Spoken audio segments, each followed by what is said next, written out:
a born winner. I expect you to be magnificent.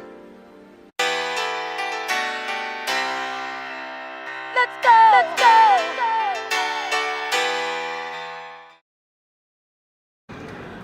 Good day, guys. I'd like to introduce you to Angela O'Neill. Hello! She's a healthy eating coach and she's a healthy eating and weight loss coach. Angela, can you please introduce your business? Hello, I am Angela O'Neill, and I'm super excited to be on the YouTube episode today, and we're going to be talking a little bit about what I do in the kitchen and some questions that you have. Okay. Well, you spoke. Your title is your certified healthy eating coach and a weight loss coach. Mm-hmm. What is the difference? Well, I like to call it weight management, and I guess it would depend on what your goals are.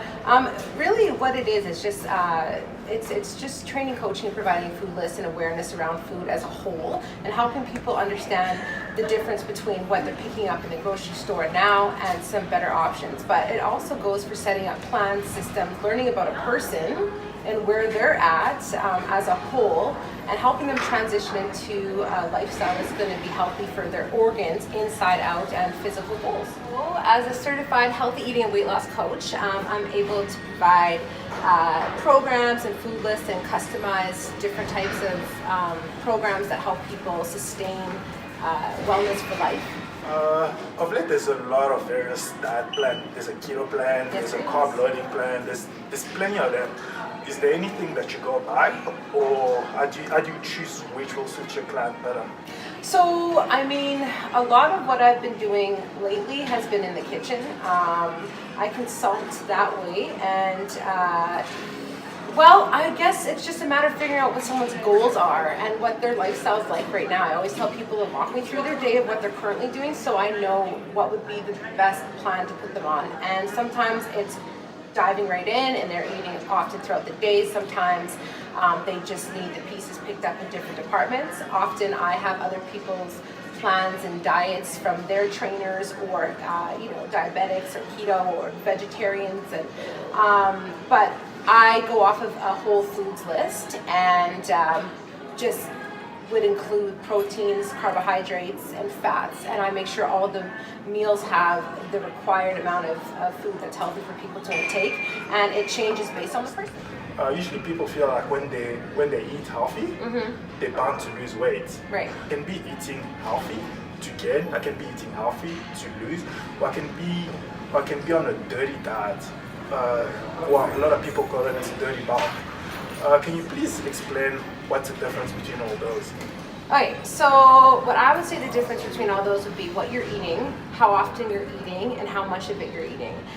So if you're you're building muscle, you're going to be eating a little bit more protein, and probably a lot more protein than you would if you're actually like doing it for lifestyle, where you probably keep them all. You'd have more carbs, you'd be eating a general amount of fats, and then also your proteins would be evened out. And maybe your carbs would be decreased. It would kind of depend on what you're going for, but you would definitely be changing your diet and how much you eat and how often based on what your goals are. So I think I have about almost 30 menu items, and I add specials every week. And what I've done is I've been able to customize programs for any diet, any goal. If you're looking for gains, I have food items for that. I have meals for weight management, loss, ketos, any diet really I have created meals for, and also have lifestyle meals for people who want to eat healthy, but they also want to have variety in their foods that may not just be sticking to really lean meats all the time. So Okay. What would you say is actually healthy eating habits for competition versus healthy eating habits as a lifestyle? okay, I think that there's lots of different coaches that I don't coach competitors, I coach lifestyle, but I have competed before, and I mean, I think there's different styles that coaches recommend, but you are very, very, very, very, very on. You don't miss a meal, you're not missing your workouts, you're not missing your cardio.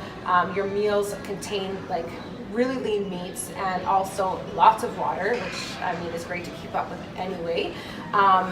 But that's when you're doing more of like the light fish, the chickens, you're doing like the egg whites, you're doing the oatmeal, berries, starches. I had shrimp, salmon, and red potatoes, sweet potatoes, and rice on my plan. But I ate 6 times a day. I think I had like my protein was really high. But like there is no playing around in competition world. Like you're staying on track and you don't reach outside of your food list that you're recommended. And the other one, was it lifestyle you were asking? Well, lifestyle, I mean, coaching anybody, you need to know what your goals are. You want to know what you are looking towards to and what you have as a physical and mental plan for where you want to be. So lifestyle, I always believe in the 80-20 rule, because in lifestyle, I mean, you can't sustain if you're going to be on forever, because that's not lifestyle anymore, so it requires balance. So I think no matter what you're doing in life, because we need to be paying attention to our health, our organs as well, 80% of the time eating, whole foods that are clean, that nourish your body properly, and then allowing yourself the ability to move, because that's lifestyle. Can you define whole foods? So whole foods would be a lot of my whole menu is based on a whole food plan, but whole foods would be in the macro world would be your proteins, your carbohydrates, and your fats. And so those consist of your protein is most your meat, and depending on if you are getting protein from, if you're on like a vegetarian plan, and your proteins might look more plant-based. But your whole foods, your starches would be just healthier starches. So it's really eliminating processed food, eliminating canned foods, knowing the difference between quality butter and margarine. Lots of the things that you buy in the middle of the store have a lot of all of the items that are processed. Those are things that stick to your body that won't help you to release. And with that said, you want to be able to have a good digestive system from good foods. And processed foods that are prepackaged usually stick in your body and have a hard time releasing, so that it's hard to drop weight or keep in shape or not feel fatigued. Okay. And then what do you think of liquor? For competition? And also for lifestyle, would you suggest anybody to drink liquor? No. No, I don't. I mean, we've all I think we're just talking about this. I'm like, not only is that, but now you're going to be hungry, and then you got to deal with being hungry all night. That's not fun.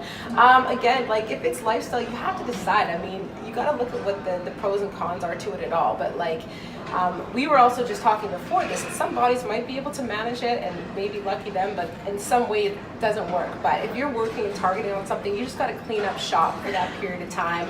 And if you are going to do that and it's lifestyle, it's balance. But I would not suggest doing that when you're looking to get on stage. Nope. And what's the best thing?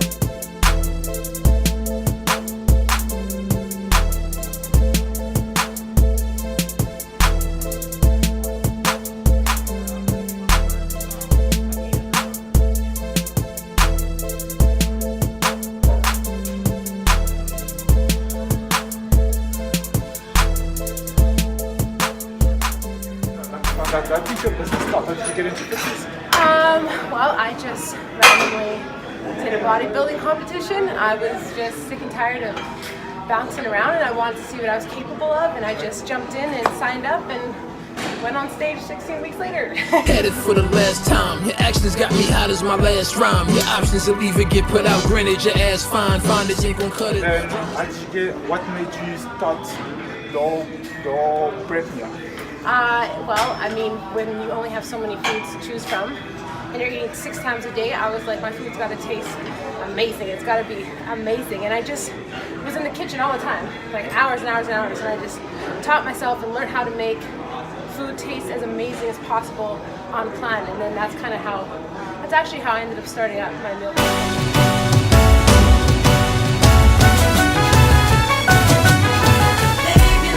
This conception where women feel like they shouldn't train chest. What's your view on it? Well, I would train your chest because it looks great, but these things are different for everybody, so everyone's experience is different. So in competition, yes, you can lose a lot of them, and they come back different for people, and so I think it's just a matter of preference. We were just talking about this. I mean, if you lift heavy, you're going to be lifting heavy in every category. Could you lighten the load up a little?